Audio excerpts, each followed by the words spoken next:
right, we're live. Sounds good. Luke, welcome. All right, we got our technical problems sorted out. Where are you calling in from? I am calling in from right now sunny Massachusetts, and I believe you're down in Brooklyn, right? Yep, Yeah, probably awesome. similar weather. You know, you guys get it a little wetter, a little colder for a little longer. Right. You know, I see you got the vest on. You know, it's surprising how quickly fall sort of takes hold up here, and maybe I should be wearing a vest as well. Labor Day rolled around and the weather did start to turn for us here. Yeah. It looks like we got people are slowly coming in. We'll give it like another minute and then we can start things off. Sounds good. Used to live up in the Seaport and in Harvard Square. Nice part of the world. When you're in school up there, you're only there for the tough weather months. Right. Yeah, you miss the nice weather. I mean, even actually, I was in Seaport last night. You know, at a work function down by the water there, and I tell you what, it really you down by the water, you feel the cold a lot quicker than maybe you do. You know, we're inland a little bit. Our office is in Needham, which you know, it's 20 minutes out of town. Yeah, it's a wind tunnel there, ripping off the water. Yeah, for sure. All right, we have some critical mass here, so we can dive in. Sounds good. Introductions first. My name is Peter Smyth. I'm co-founder and CEO of White Label Storage. Some of you may know this. We were just referring to Boston. Myself and my co-founder started a business called Local Locker when we were at Harvard Business School. The idea was to convert unused space in cities into small, walkable storage facilities. Self-storage is traditionally a remote, centralized product. You know, it's a warehouse in an industrial zone, at least in cities.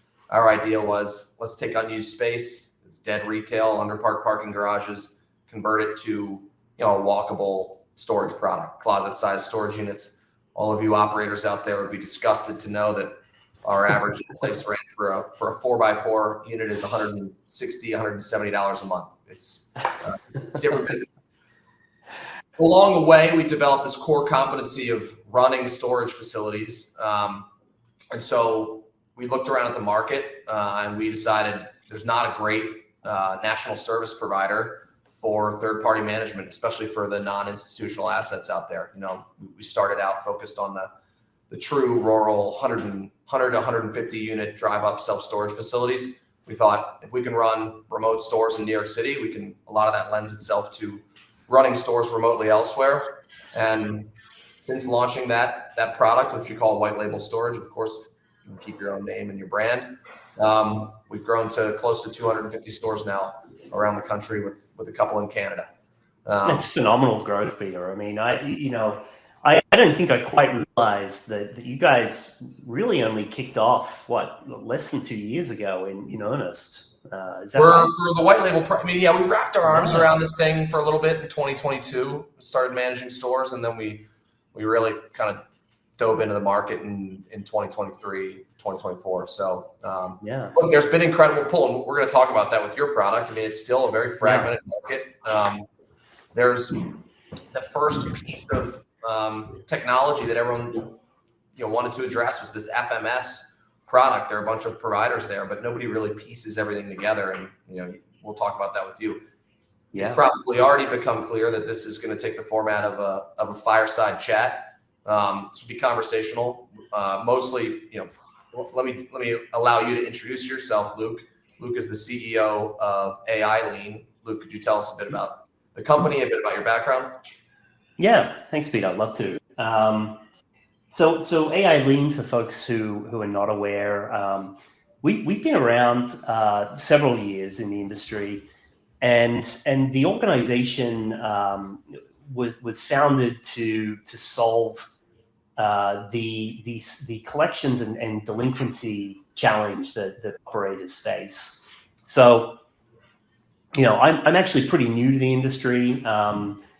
Bringing a bit of a fresh lens. My background is it's been in software and SaaS, so I've sort of been involved with a number of software businesses, and my professional background has been in various scales of organizations standing up and running various technology stacks. So when I was asked to get involved in AI and Lean in an operational capacity at the start of 24, it was something that I really jumped at, Peter, because as someone looking into the industry, and you mentioned a little bit about like the various tech stacks that support the industry. You specifically brought up sort of that middle management layer, the FMS stacks. There's been quite a lot of really good software put out there to support operators as they scale and as the sort of the technology changes. I mean, everyone's hearing about AI these days. But this area around collections and delinquency, when I was looking at the industry, it just felt like this was a really fragmented space. There wasn't like a lot of real focus on this. There's a couple of players out there, and I'm sure folks on the webinar have heard of them. And of course, the FMSs offer little pieces of the puzzle, but there's nothing out there that really stitches this together end to end. So the mission for AI Lean is we talk about everything from collections through auction. So, whilst we don't actually compete directly with your storage treasures, etc., we do support the entire life cycle. So, customers and prospects often come to us and say, one of the main reasons we wanted to engage and explore your solution is that you do provide this holistic view that is all integrated, right? I see my portfolio status at a glance in terms of where my delinquency cycles are at and my collection status, instead of having to like see pieces over here and pieces over there. So, the real opportunity here that we see is to bring all these sort of disparate pieces together and provide operators with a single place to go to solve for their collections and delinquency issues, similar to how the TMSs have done that for management, right? They pull together all these pieces and give operators one place to go. Yep. Yeah, let me provide a little color there because I think it might be helpful. So you've got the FMS that we referred to, that's facility management software, right? The customer journey is a tenant goes to book a unit. They go from the front end, the website. They book their unit. If you're online as an operator, that's table stakes at this point in storage. Right. Once you sign up for your unit, you sign your lease. You get put into the back end, the system of record for your storage. Yep. Facility. That's where your rent roll, your tenants are there. You have your dashboard. In most FMSs, there are what one would call letter sets and delinquency settings, right? Where the FMS stops, at least prior to a product like AI Lean, is you would be responsible for doing your own research around what timelines you need to follow with respect to reaching out to tenants to inform them of being late, about layering on fees. There are laws around that. Just talk a little bit about like where the FMS stops, where AI Lean comes in. I think just describing the sort of tech stack, because then the piece at the end that did exist before AI Lean was then this auction platform, which is a tight platform. So you are sort of the bridge between the two. If you could help describe that, that'd be helpful. Yeah, for sure. Great point. So, I think what you see in that FMS, the management platform, is you absolutely have the ability to structure, cycles, right? So you can send communications out to tenants at a delinquency day X, right? And you can have these structured. Not dynamic though, and they don't tie into, as I'm sure the operators on the call are aware, every state has its own specific regulations around when these are allowed, when these letters expire. How does that tie into your early collections efforts? How about the, as you think about the advertisements that are required in the majority of states, right? Paper versus digital. So whilst the FMSs, for the most part, have this ability to have a very fixed structure around when these communications get issued, they're not dynamic, and they don't tie into what your auction cycle looks like. So the real gap here, as you pointed out, between the existing auction sites, which help folks that are, as you said, it's almost table stakes to be digital right now. So for all folks out there that are running digital auctions, that piece of the puzzle that stitches together what is compliant with respect to when these letters go out and these tenant communications, and then when and how you need to structure your auction cycle to actually vacate the units. None of that is really exists out there. So the AI Lean product comes in, as you said, and is like the glue that stitches that together and provides you the visibility and provides you out of the box compliance. So instead of having to spend a lot of time for every state you operate in, having to think through, all right, well, here's the kind of auction schedule that I want to run because this ties into my fee schedules. It ties into how I'm managing my bad debt.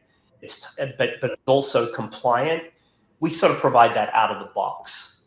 So it's a compliant solution out of the box that is the glue that stitches together the features that are provided in the FMS all the way through to vacating that unit post-auction. Got it. So I gave you your opportunity to pitch AI Lean, and now I need to move away from it. Talk to us about talk about the cost. So your product and just the delinquency management process in general is solving a problem. Can you talk about maybe some misconceptions about everything associated with delinquency management? It's not just the legal auction process. Can you just talk about the economics of delinquency? Yeah, I think that's a great point, Peter, and something that we get asked about a lot is well, it's we're good, right? We handle this. It's just we have someone that manages this and sets up, ensures that we're compliant, and then sets up the ads, sets up the auctions, all that, and I think that. As you're asking about what the biggest misconception is, I think it really is that perspective that folks think they just have it handled and it's okay, right? One of the things that we really coach folks to dig into is not just around the actual cost to place your ads or what you're paying to the auction houses, but you've got to think about really three buckets of opportunity here. One is lost revenue. The second is your efficiency, right? Your operational efficiency, and the third is your exposure, your legal exposure. So if I take those in turn and just sort of talk through a little bit about what each of those buckets represents. Lost revenue, I think the easiest way to think about this is every time you need to push a unit out, not only are you incurring increased bad debt, because typically you're not going to get back in the auction cycle, you're going to return cents on the dollar there, right? So you're pushing those fees that are being incurred and rent that's being billed to the tenant ledger. That's getting pushed out and ending up in bad debt. But also you've got the lack of inventory. So if you're in a particularly tight facility, higher occupancy, or maybe this is a unit that is ground floor, close to or second floor, close to the elevator, right? You've only got a few of those. There's an opportunity cost associated with having that held up for another month or another 2 months. It's a static set of inventory that's tied up. Correct. It's offline. It's non-revenue generating. If your square footage is revenue generating, you've eliminated some square footage as a non-profit generating use. Yeah, and it's perishable, right, in a way, right? Because you've only got that month, and if that's tied up in an account that you're not going to be able to actually bill for, you can't go back and resell that month. So there's actually there is true real lost revenue that occurs when you don't have this process automated and consistently applied month to month. Operational efficiency, just to move on to that second bucket. I think the easiest way to think about this is the hours that are spent. The industry as a whole is grappling with labor costs, and it can be hard to find folks and demand facilities, and what's happening with hub and spoke and remote. So these are all just different perspectives on a point that is well understood in the industry, which is labor, one of the biggest expenses that ends up on your pro formas. So when you think about operational inefficiency, if you're not automating some of this process, that's a lot of dollars that you're spending on labor. We'll talk about this a little bit in the legal exposure piece, but that's a lot of time you're spending managing a process that really should be automated. And when we see folks automate this, all of this manual cycle, I mean, they can free up 30-40% of their DM's times, right? So if you think about, especially for you guys, as you're scaling dramatically, this allows you to sort of keep your ratio of facilities to DMs much lower, which gives you competitive advantage, right? So that efficiency piece is critical. And then the third bucket that folks maybe you're aware of, but perhaps don't really internalize the full extent of the risk and exposure. You had one mess up, and the DOJ comes after you. I mean, that's $75,000 a pop, right? So if that's 3 tenants or 4 tenants, it starts adding up pretty quick. People are human, right? Everyone makes mistakes. When you're managing this glue based off spreadsheets and someone who knows this really well, and they're trying to cross all the T's and dot all the I's. I mean, it's never going to do as good a job as if you have an automated system that is consistent and repeatably applying your business's preference around some of this risk appetite and what is the absolute compliant limit around some of these timings. So yeah, you covered the sort of a 3-pronged problem, right? You got lost revenue, operational efficiency, which is more of an opportunity, but is a cost if you're not taking advantage of it, and then the legal exposure. On the lost revenue piece, and thinking about that downtime, you can get beyond the delinquency process and get out in front of it, and maybe even avoid it altogether at certain facilities, depending on the customer base, by simply getting people out of those units who aren't paying.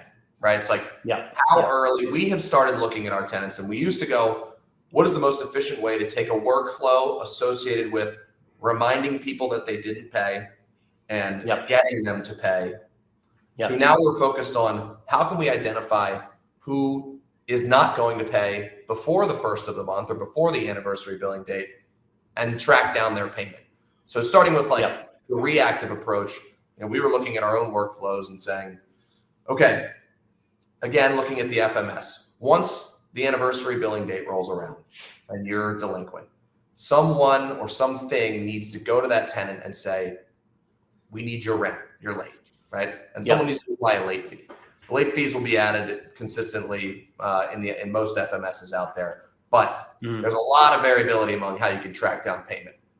We didn't really like anything that was out there on the market that would, as far as reaching out to the tenant. Most FMSs will say, standard email, tenant, you're late, please log into your account and make a payment. We just said, there's an e-commerce way to do this. We built our own workflow on top of the FMS that is a sort of a one-click checkout. And then still, first of the month rolls around, which is how we have most of our facilities billing, and you get all those calls of people who call to make their payment.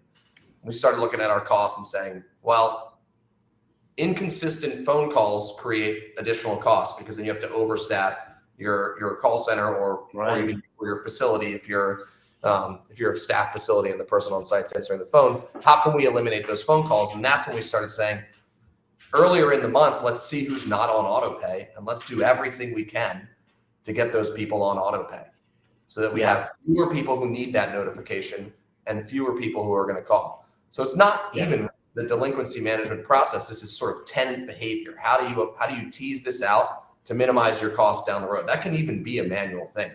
I think it's a great point, Peter. Like, and I think what you were talking about, you guys are perhaps a little bit ahead of the curve. I think that ultimately that sort of train of thought around how do you preempt this? It's sort of a paradigm shift. Instead of thinking about, well, this is an auction delinquency cycle, I think that the real shift and where the industry is going to head is exactly what you're talking about. How do I think about this in terms of, really it's just a collections problem, and your auction delinquency cycle is one option you have, right? So I think what you guys have done with your one-click payment, bringing some of that e-com experience. I have a little bit of background in e-commerce, so I think you're bringing some of those tenets that are well understood across to storage, where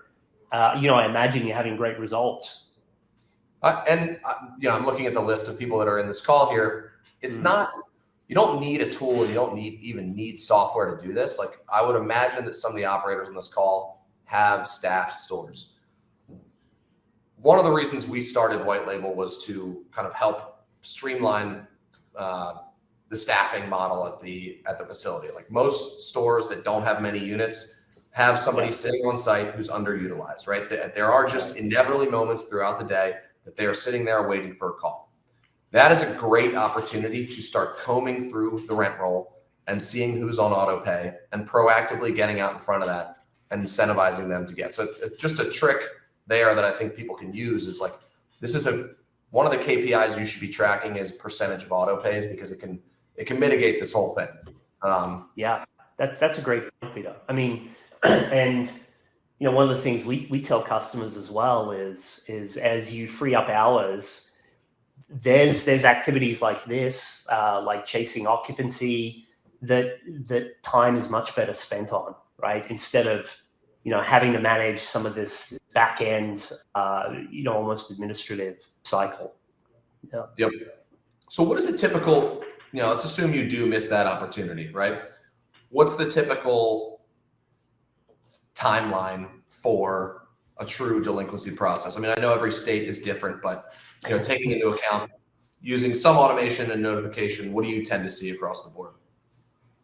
Yeah, I mean, typically you're looking at roughly 2 months is how it works. And as you said, this varies state to state, but I'm sure a lot of folks on the call right now are pretty familiar with this. There's you run your collection cycle up front, and Peter, you talked about some innovative ways that you've reframed that part of the process, but it gets to a point where maybe you're not getting any joy with your collections, and you have to get to that first notice. And typically that would be a snail mail letter. Our wonderful advocacy folks in at SSA and ISS and the various state-based CSSA, etc. I mean, they're doing a great job of advocating for a shift to digital, obviously, because there's costs associated with sending out hard copy mail, but you're going to get to that first notification, which is going to have an expiry that varies by state.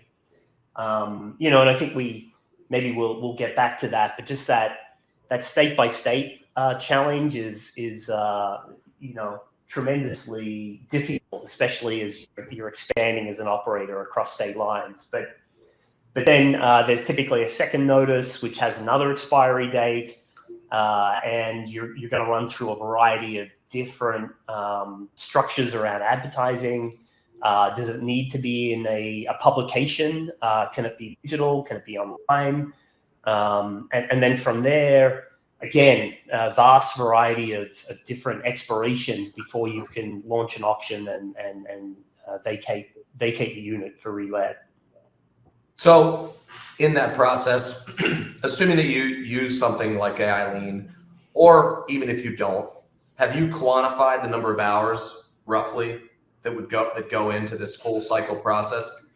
And do you have any data on, let's see, the number of units that do make it, number of units that enter a late stage to the number that actually make it through to a final auction? Yeah. I mean, great question. So, we hear typically from customers that they're saving about 20 hours per facility per month. And that's a mix. I mean, obviously every operator is different in terms of where responsibility for different parts of the process lie.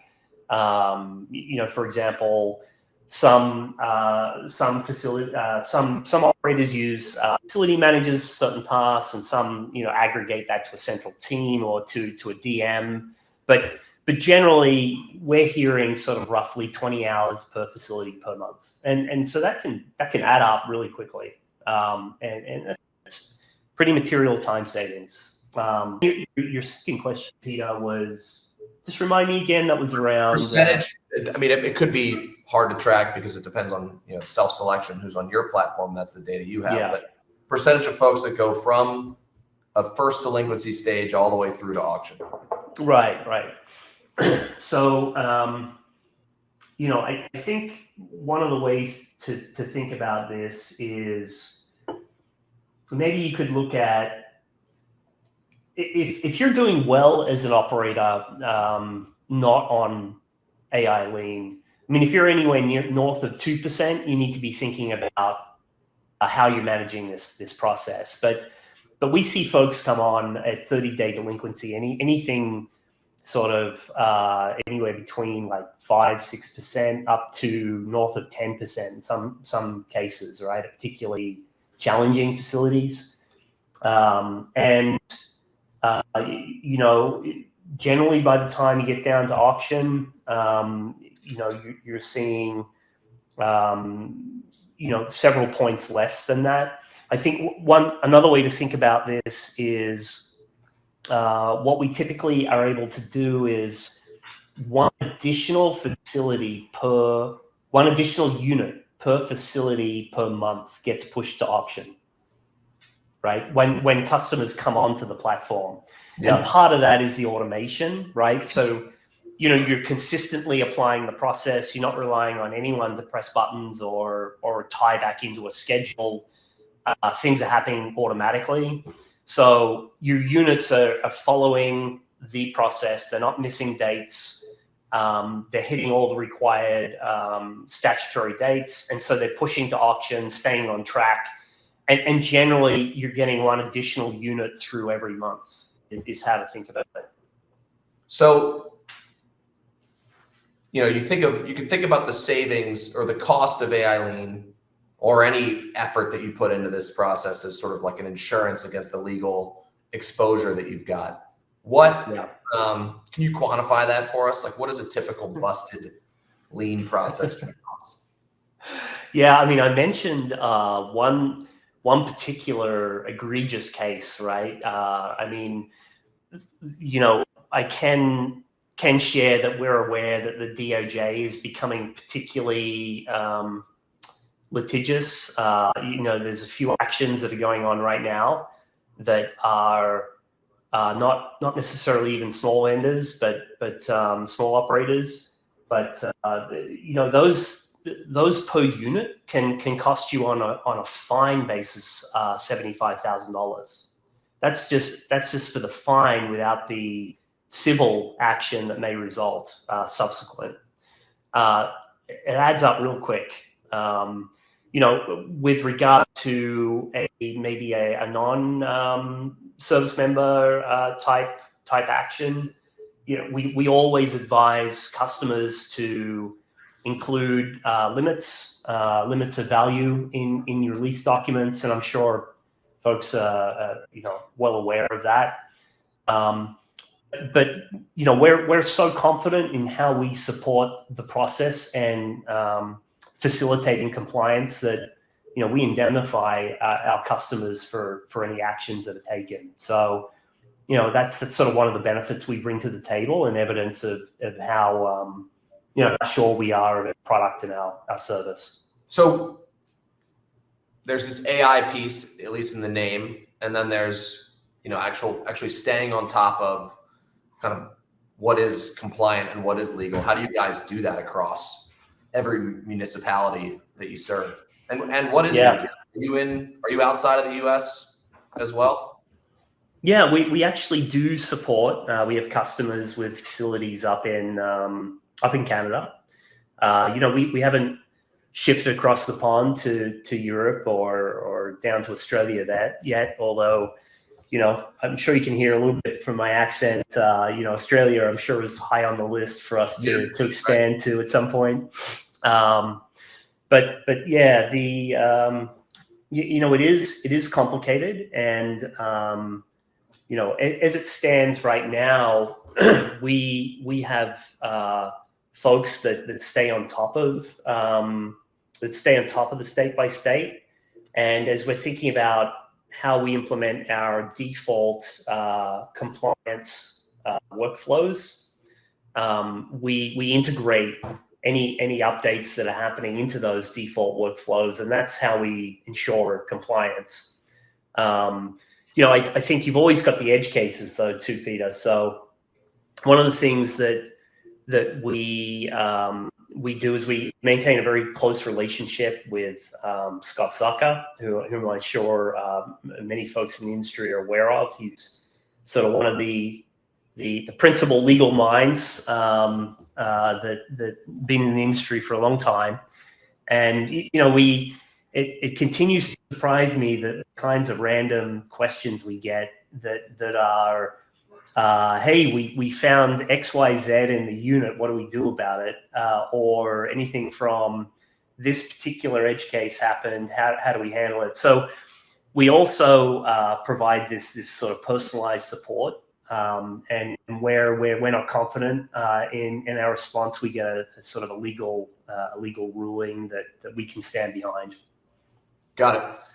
So if you've got an operator that is taking over a facility for the first time, right? They're closing on it, or maybe a manager is taking over operations.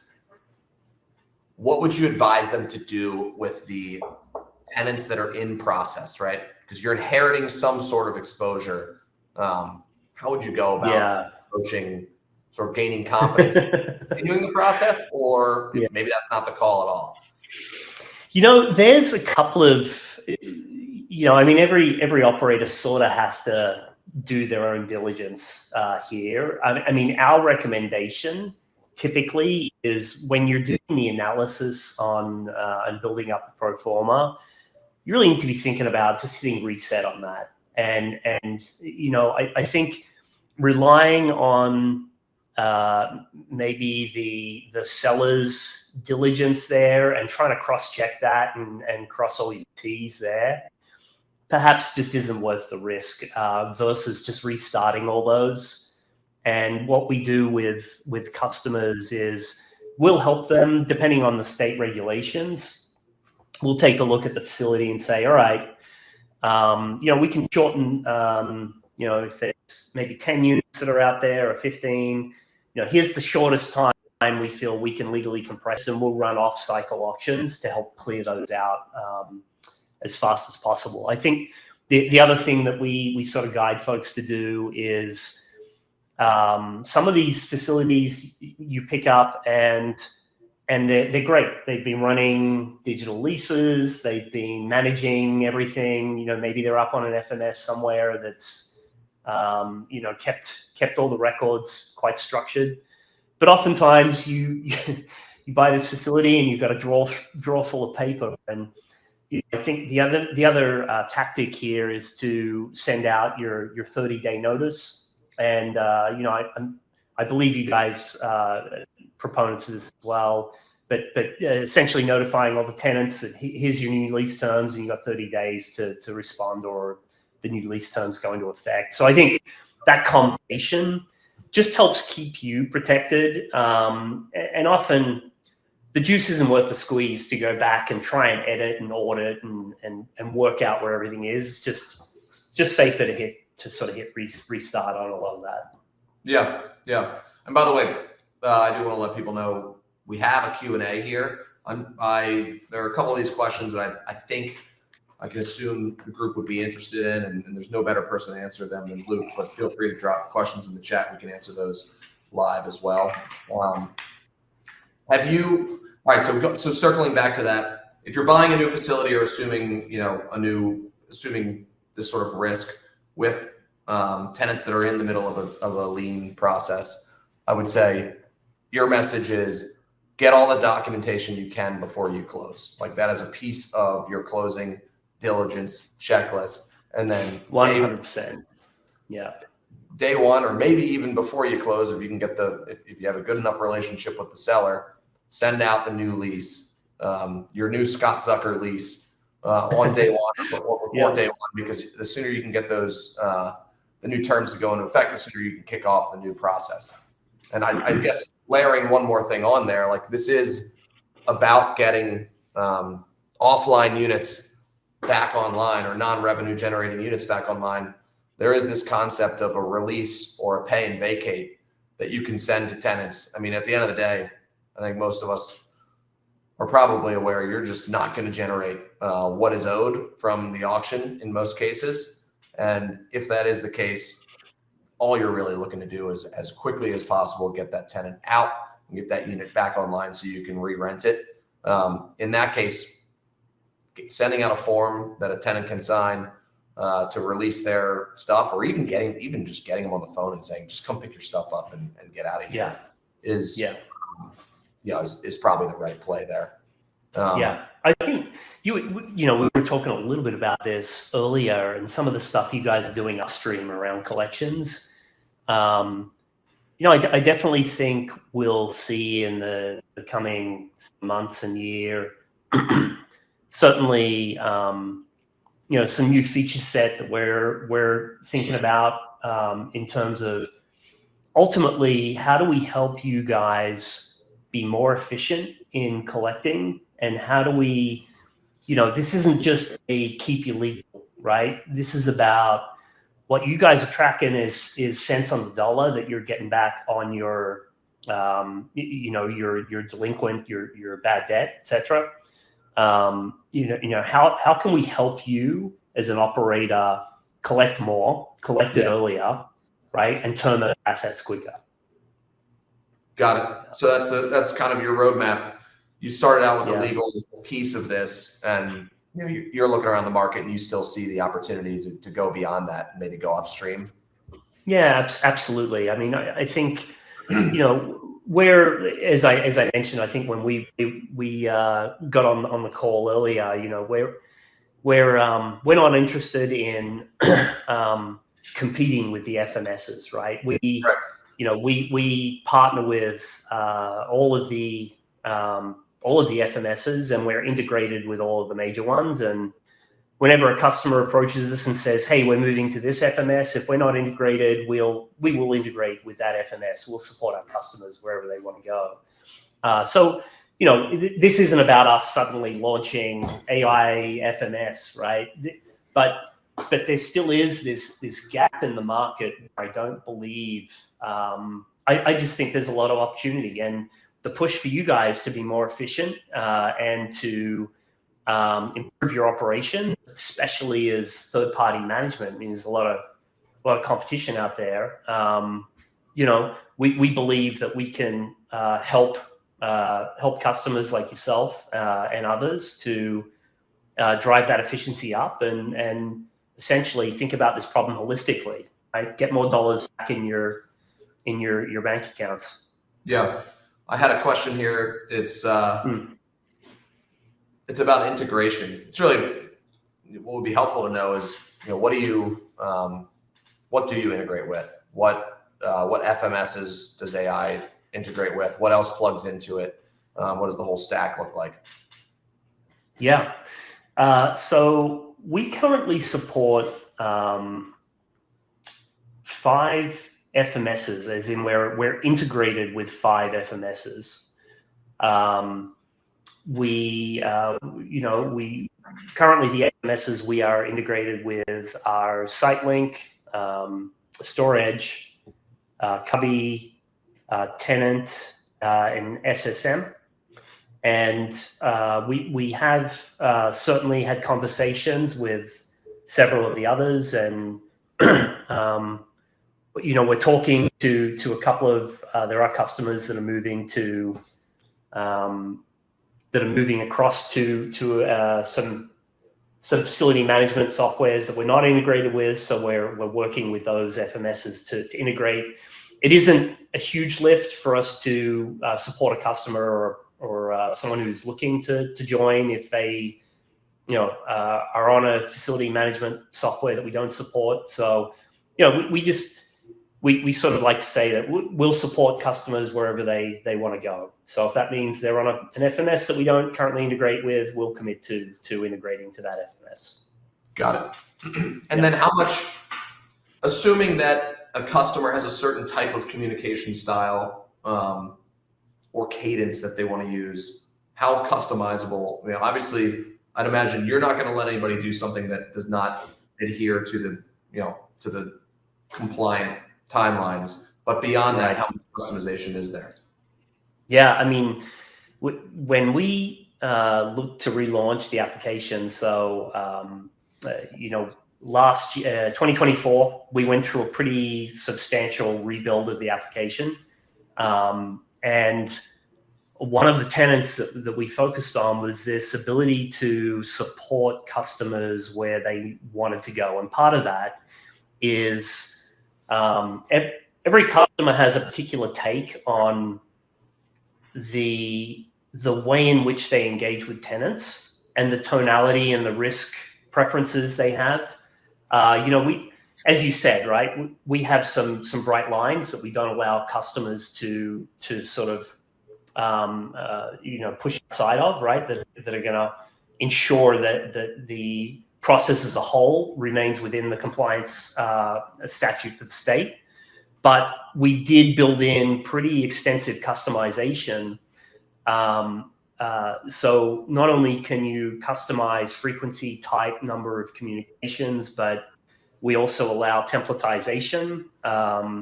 So a lot of these communications, we have good flexibility because maybe they're not statutory communications. When there's statutory communications, we obviously have some tighter requirements to ensure they stay compliant.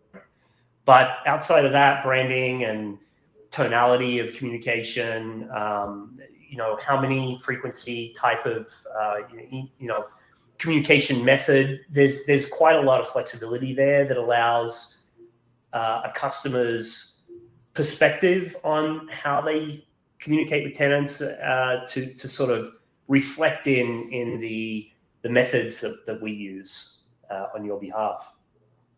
Got it. Okay. And then to give sort of edge cases here. My favorite topic. What's that? My favorite topic, Peter. Yeah. These all the time. It's like, what about favorite thing? Abandoned vehicles. Right. Junk. You think it's junk, but you can get in some hot water if you treat it like junk. Yeah, it's again different operators have different perspectives here, and what we typically advise is where applicable to leverage tow laws, because it can get a little hairy once you get into managing the sale. Often it's just easier because again, coming back to what are you trying to do here? You're not necessarily trying to recover. You may be getting 10 cents on the dollar back from your auctions, right? You're not trying to necessarily get that other 90 cents on that one unit. It's going to be much more valuable to you to just clear that unit and get it back into circulation. So, our typical guidance there is where possible, we advise towing. Got it. Makes sense. Yeah. How can we expect, what's on whether it's at AI Lean or elsewhere? I mean, you guys are focused on the automation associated with this delinquency process. It sounds like, reading the tea leaves, you might be focused on collections, kind of going upstream. Where else do you think there are similar, use cases that people should be looking at within the workflows around self-storage that just take up a lot of time. I mean, this is certainly one of them, and it's one that you have to focus on because of the legal exposure, right? Yeah, that's a great question. And this will be our way to tell, are you, yeah. what is on the 3-year vision and horizon? Yeah, I wish I had a sort of a bundled answer for you, Peter, but maybe if I just step back and not necessarily think about this from AI Lean's perspective, but just as an outsider coming into the industry 8 months ago, I think that there's the facility management problem seems to have, I mean, there's a lot of good players out there that are in this space that have good solutions. But I have wondered a little bit recently about the just upstream of that. There's a lot of mechanisms that operators use to fill units, and I'm sure you're tracking this, but SEM and SEO, the relevance, like so search engine marketing, paid ads, and just how your websites are structured to rank highly in Google. I don't think that's going away tomorrow, but how is that going to change over the next 12, 18, 24 months as folks maybe veer away from Google as their entry point to whatever queries they have, right? And maybe shift to Perplexity or chat or, wherever chat is integrated. Yeah. Actually down in Florida, I think the ISS conference, I did a bit of a session on sort of, AI and where some of that is trending. And one of the data points I pulled just for my own curiosity was I was looking at adoption rates, and I thought, hey, it'd be interesting to plot. Let's have a look at like some of the huge trends in technology that have happened in recent time. First one being internet adoption, the second being the adoption of cloud computing, which for everyone out there is the move from having like physical boxes to being able to rent computing via, say, AWS, right, via Amazon. They were the leaders here. And then the third trend I plotted was the adoption of AI, right, generative AI. It was absolutely astonishing. So if you looked at the adoption of the internet, right, to get to roughly 40% adoption, you're talking somewhere between 20 25 years, something like that. That seems to be a pretty quick uptick, right? Then you look at cloud computing, that same sort of penetration in the market you achieved in maybe around a little over 10 years. You plot the generative AI, and I only picked up generative AI simply because I had data for it. But so it's not necessarily an apples, but I think it directionally it gives you some pretty interesting output. Less than 2 years to get that same adoption point. So I think the point is that the rate of change is so dramatically increased that how this is going to evolve is something that I'm definitely watching and something I assume folks out there in the audience and that will watch this on recording should be watching. Yeah, I mean, look, we're thinking about it whether it's an opportunity. It's probably a bit of both, right? Right. If there is true AGI, I'm not sure that any of us are necessary to run a storage facility. Right. It's going to be open AI running storage, everything. Yeah. I mean, we look at it. I think one of the use cases where this agentic software is working best right now is customer service. For sure. And I think the horizontal layers are very good, and then it's a matter of how do you adopt them. Really, even somebody who knows their storage facility very well might not be able to answer questions well about it. So it's about how do you feed and organize the information around it. That's one of the things we're thinking through is what is our knowledge base? Every facility that we manage is different. How can we organize the information so that we can, maybe leverage this, not for every type of call, but for some calls to just get people information faster and more consistently in the language that they speak. 100%. I mean, that's one of the obvious use cases. And I think some, when folks ask me about, in quotes, AI, right? I think, that's my first piece of guidance and advice is don't just try and slam it in randomly. Like take a use case that is immediate, apparent, and that it's readily applicable. And I think you hit on one that is absolutely, should certainly be one of the top use cases to be thinking about. Yeah. We have another question here while we were chatting. How do you know if a contact has opened snail mail? What if an address is incorrect? How do you address that?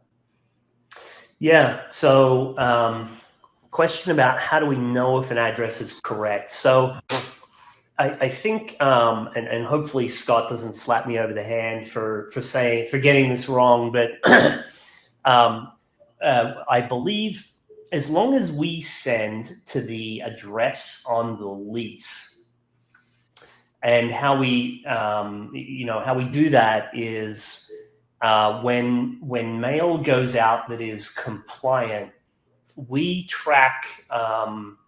We digitally record to our ledger not only all of the metadata about the piece of mail, but we also record the digital POM. We have a special relationship with the USPS that allows us to create these POMs, and those proof of mailings that we archive digitally into that record are the way in which we ensure compliance. So this also veers into a little bit of the audit side. So probably folks that aren't leveraging our product, they're probably doing manual audits. So maybe the DM, is like, all right, we got these 10 units that are going into this auction. I'm going to look through the leases. I'm going to make sure that the letter matches the address on the lease, that there hasn't been an address change in the FS. And if it has, that it's a legal address change.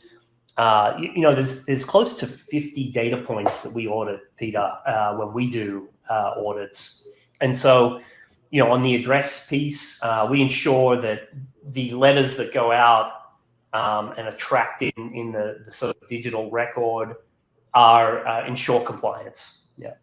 Yeah, I can tell you guys are a pain in our ass in that you won't let it go out. The audits will prevent it going out if it's not compliant. So. Yeah, it's and I think you'll see over the next talking a little bit roadmap as we we've got a couple of features coming out. I'm not sure if you guys are specifically on our pilot. Happy to chat to you about it, but that are going to smooth and streamline some of that audit process.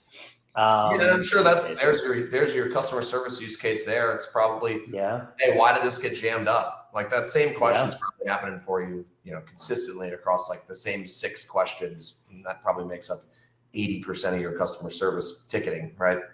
Yeah, 100%. So, I think that's some quick wins there where we can help you guys automate more things and obviously just continue to give you guys time back, right? Yeah. All right, I think we have a couple more minutes here. I had another question, and then we may wrap with just contact information. Is there, if someone's interested in using AI Lean, is there a minimum portfolio or facility size? Obviously, you talked through the FMSs that you do work with. It sounds like there might be some custom use cases beyond that as well. Is there a certain type of facility that lends itself to this, or talk through that? Yeah, I think there's depending on the way in which the operator is thinking about the problem. Um, there's applicability across the scale and across the distribution nature of operators. And so, what I mean there is you may have a single facility portfolio, but they're hyper concerned about, the risk aspect, and just having that indemnification and sort of insurance layer is worth it for them, right, at one facility. Now, that said, typically, what we typically see is folks, as they start adding facilities, trying to keep track of process across, in different regions in the same state, right? Because you've got different advertising concerns and challenges. But especially as you bring in cross state lines, you've got multiple jurisdictions. Or perhaps you're thinking about this from a remote first. And so you're thinking about facilities as being principally remote. Employing a service like ours where you can maybe not even give time back, but it enables certain facilities, pro formas to work because they are being set up as remote. So it does really depend on the operator, their sort of go-to-market strategy, how they're thinking about it. But there is applicability. Yeah. If I'm looking at it through the framework of the three-pronged sort of savings and value adds, right? You've got your lost revenue, that's going to stay the same, but your operational efficiency and your legal risk on a single asset. If you talk to one lawyer one time, talk to Scott Zucker, get your delinquency timeline down, and then you have a stranded asset in that store manager who's there and has the time, they're probably not as much of a savings versus multiple facilities, multiple states, and coverage across a number of personnel. I think that's probably where it starts to make more sense. But if you're just looking at the legal exposure, I mean, it is an insurance policy, especially if you're going to your clients. Yeah. Well, all right. So where can we find you, Luke? What's the best way to, get a demo or experiment, pilot with the AI Lean product? Yeah. I mean, folks should feel comfortable to reach out directly to me. I mean, my email is Luke, Luke, at ai-lean.com. So you can reach me directly there, or the website's got a bunch of case studies where you can see the sort of results that other operators in the industry have managed to deploy. Or if you just want to sort of get a demo from one of the folks in the team, you can reach out to sales at AI Lean, and someone will be happy to set up a time and just help you think about the problems that you're experiencing in facilities. Perfect. Thank you, Luke. And you can find us at whitelabelstorage.com. I am Peter at whitelabelstorage.com. I think this was helpful. It's not all about hopefully. It's not all about white label, not all about AI Lean. We've hopefully helped people come in through looking at delinquency management through a different lens here. Thanks, Peter. Appreciate you hosting, and great chatting. All right. Thanks, Luke.